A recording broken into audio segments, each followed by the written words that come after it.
Hey yo hey, hey be a way yo, hey yo hey be a way yo, hey yo hey yo hey be a way yo, hey yo hey yo. Remember me, when the sun comes up in the morning sky. There I will be, soaring with the eagle so high, feeling free. Remember me, down the road, hand in hand, you and me. Hello, hey, hey, be a way, oh, hey, oh, hey, be a way, oh, hey, oh, hey, oh, hey, be a way, oh, hey, oh, hey, oh. Remember me, when the sun comes up in the morning sky. There I will be, soaring with the eagle.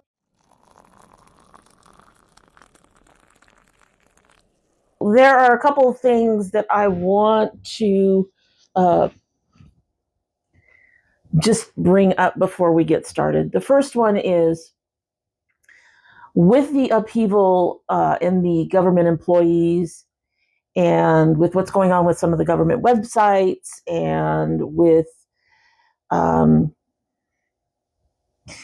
ICE actions against anybody brown, info that I have could be out of date, as the websites aren't being kept up, especially where it concerns persons of color that are missing. And agents listed may no longer be working with the Bureau. This, of course, will further cause delays and confuse cases of missing persons across the country. And that is particularly true for Native Americans who have, and Black Americans, honestly, who have historically been given less attention than white Americans when they go missing. So we are looking at more issues with people being found, with more delays, more problems with doing location, less government help from anybody. So just letting you know that I am giving you the info that I have. And if it is out of date, I apologize. And I do hope that persons who are part of the family, if they find this video, that they will correct or update appropriately within the comments. But it is just something to note that with so much at stake in the US right now, and with so many going into ICE custody, it would be very easy to put our missing sisters at the bottom of the list. Let's try not to forget them and the families that are still waiting for closure on what happened to their loved ones. All right. The second thing, somebody actually sent me a video, a TikTok of it, is that particularly for some of the older, I don't mean older in terms of age, but in terms of length of time, for the ones that have been missing the longest, it is quite possible that some of these women and girls have ended up in the Epstein files. It's a weird thing to say, but it's not. I think a lot of women of color would agree that as much as white Americans, white men, complain about people of color, there has been a historical note of interest. White slavers frequently had relations, forced relations upon their slaves, and we always get, there is this stereotype, I guess, of a number of women of color being considered exotic. And so we see an interest in the exotic. It would not be too far of a stretch to have a number of these girls being, these women and girls being forced into all that, particularly if they were at all interested in Hollywood. But I wouldn't limit any interest. I personally don't think I can handle going through the Epstein files looking for names. That's just not something I have the stomach for. And I apologize for that. I really, really do. I really wish I had the stomach for that, but I don't. So I'm just going to continue to report on the missing the way I have and with what information that I can get, and hope that one day we will return to saner days where there's not so much causing conflict and confusion over these missing people that makes it harder to find these missing people. Yeah, I don't wish to offend anyone on this, but I am doing what I am capable of doing at this point in time. So today we are going to be talking about Kristyn Richerson. We do not have a tribe for her. She's just listed as Native. She was born October 14th, 1966. And she has been missing since May 25th, 2018, from Muskogee. Muskogee? I hope I'm pronouncing that correctly. If you heard that, that was my neighbors. I don't know about my neighbors. And I hate to mention it yet again because I think I mentioned it previously. But them kids are loud. So hopefully we won't get any more thumps. But if we do, it's the neighbors. Just saying. Anyway, she's been missing from Muskogee, Oklahoma. Her family says that Kristyn was the life of the party and even earned the nickname Crash. Now, apparently she was also a drummer, so that may have come from being a drummer as well. Crash makes a good drummer name, I think. What do you think? According to her friends, she was the type of person who would get out of her way to help others. Her sister Robin says that she doesn't know how that she got that nickname. Like I said, I think it's probably related to the whole being a drummer thing. It sounds like a very good drummer nickname to me. She says, but she just had a good heart. She loved her dogs, and she had my mom's ashes. And if she was going to leave, she would have taken all of those items with her. She wouldn't just up and leave, and her cell phone and her debit cards. They were all found at her residence. So Kristyn was a lover of music, obviously, if she was a drummer. And that does come into play later. Kristyn lived with two roommates, Carl Bryce and Cody Ray Campbell. And she had a dog named Buddy that she would never just leave. It doesn't seem she was married. She didn't have any kids. But that is pretty much what we know of her home life. The articles don't mention much about her childhood, which in this case, I mean, in most cases, it probably isn't all that necessary, but it's nice to hear who they were as people, right? We want to make them more than just whatever their case was. But that's what we have on her. Richerson was last seen at home on the 1300 block of Houston Street in Muskogee on May 25th, 2018. Her favorite band, Hailstorm, was playing at Rocklahoma, a concert in Pryor, Oklahoma, and she was excited to attend and see them live. She notified a longtime family friend that she was stopping by to pick up a sleeping bag and some other camping things, but they never heard from her again. So she never showed up to pick up the things. She told them that she was going to pick them up for this trip that she's going up to see this band that she loves, and she never showed up.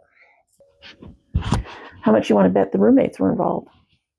Because it's always a man. At least so far, it's always a man. Well, in exception of one that I can think of. But in general, it's a man. And here we have two male roommates. Now, I mean, we could be disparaging them a little early. Could be. But we all know, right? It's almost always the men. When they didn't see her, her friends and family became concerned when they hadn't seen her in some time, as it was highly unusual for her to simply disappear like that. So her sister reported her missing on July 6th. Richerson's roommates told her sister that she went to Colorado with some woman named Venita. Bryce said they had gone to Pryor for the Rocklahoma as planned, and then Richards left with an unidentified female. So we have two different stories. She apparently went to Colorado with Venita for it might have been for Rocklahoma. This was not very specific. But then they said that when she got to Rocklahoma, that she took off with an unidentified female. Now, Venita could have been at Rocklahoma. There's not a whole lot about a Venita that shows up. However, the other problem is Kristyn's cell phone never left Muskogee, and no one reported seeing her at the festival outside of her roommate. So police don't even believe that she made it up to Pryor for this concert. Her cell phone and her debit cards were all found at her residence. Bryce also used Richerson's Oklahoma access card. That is like a food stamp card, I believe. After her disappearance, and he and Campbell had also sold or given away some of her belongings. That's not sus. In the weeks before she was reported missing. Like I said, that's not sus. No, not at all, is it? I need to darken this color. All of the sus, both men were initially detained as material witnesses in her case and were later charged with possession of a stolen vehicle. This was in connection with her truck. So she owned a truck. I'm not sure why she would go taking off with some mysterious woman when she has her own truck. She has her own truck. And these guys are stating, oh no, she took off with this friend. She went up to the thing and left us her truck, which they apparently attempted to sell. So an anonymous tip claimed that Campbell confessed to stabbing and killing Kristyn to Carl Bryce. So the person who called in said that Campbell confessed this to Carl Bryce, which would imply that the anonymous tipper was also around when this was given, right? Police did note that there was a pile of dirt in the northwest corner of the backyard, and there was the odor of decomposition, but they didn't find a body. First-degree murder charges were filed against John Doe as a suspect in Richerson's case. The identity of the John Doe suspect has not been made public. No actual arrests have been made despite multiple search warrants and dozens of interviews, and evidence sent to the state lab. So that's where things stood right after the disappearance. There are a couple of updates. Unfortunately, there's still no sign of Kristyn in these updates. We're probably not surprised by that, right? In May of 2020, there were still no leads. Bryce and Campbell were held as material witnesses, but were dropped later on. However, concerning the vehicle theft, Campbell was given 5 years on a stolen vehicle charge. So Campbell would be out by now, but I couldn't find anything in his jail record that indicated that. His record does show some activity. There was a tax return intercept in 2023, but there's not been anything since. According to the one record I found, Bryce was charged with the same. He pled to the charges and got 2 years. There was a payment arrangement on fees for him.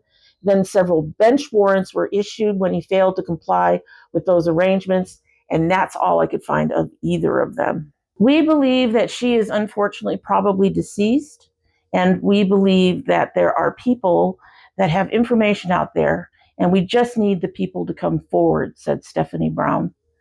Until her body is found or Kristyn comes home, her family says they will never stop seeking justice.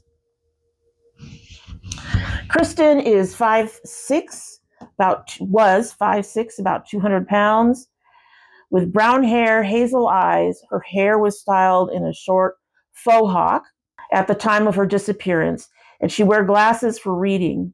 She has an 8 to 10 inch tattoo portrait of Stevie Nicks on her right calf and a scar on the back of her right leg.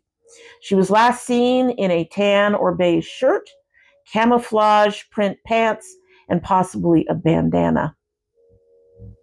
I will finish up my face and all that, and then I will have all the contact information for you. This is a short one. We really didn't have much information on her. I'm going to go ahead, like I said, I'm going to go ahead and finish the look, and we will finish this discussion when I get back.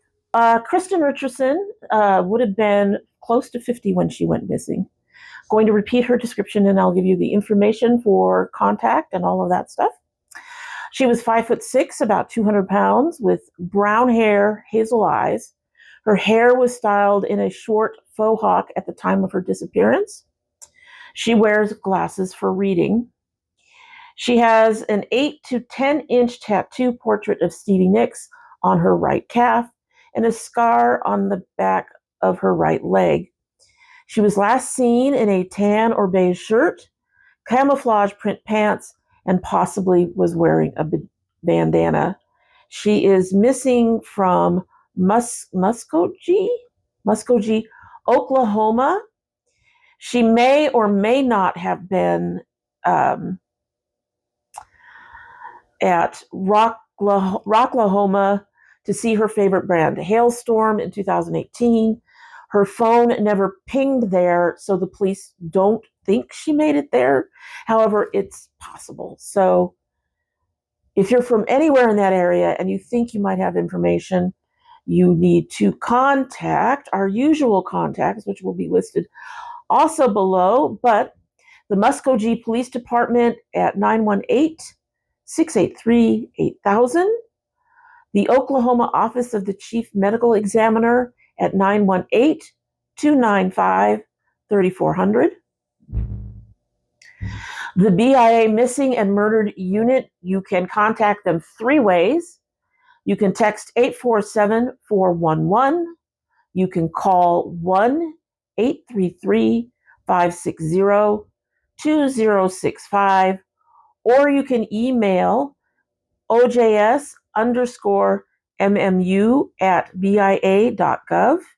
I don't have a case number for her, but the agent for her case is Vincent Marcellino.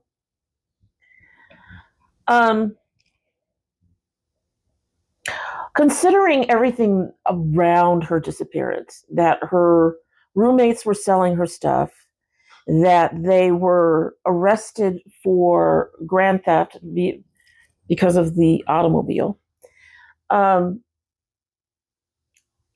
believe that the anonymous caller probably had it right, that one of these boys admitted to the other, one of these men admitted to the other that they had stabbed her and killed her.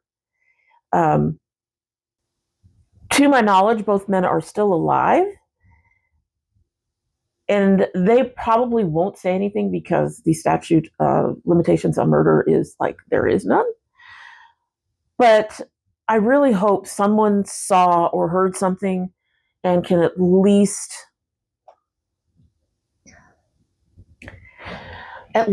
guide police to her remains. Because I personally believe that in this particular case, especially with the information we have, as limited as it is, that it's likely she's gone. And I feel for her family. Her family still needs that closure. So if you have information, I hope that you will go ahead and help that family out. And, like the anonymous caller, you can put in a tip anonymously that you saw something, heard something, anything to help this poor family out to find their loved one.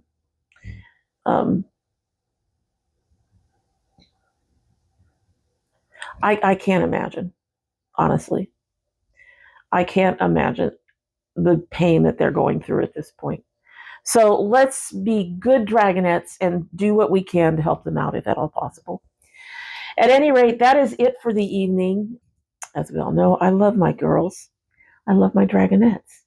And I hope you have a good one.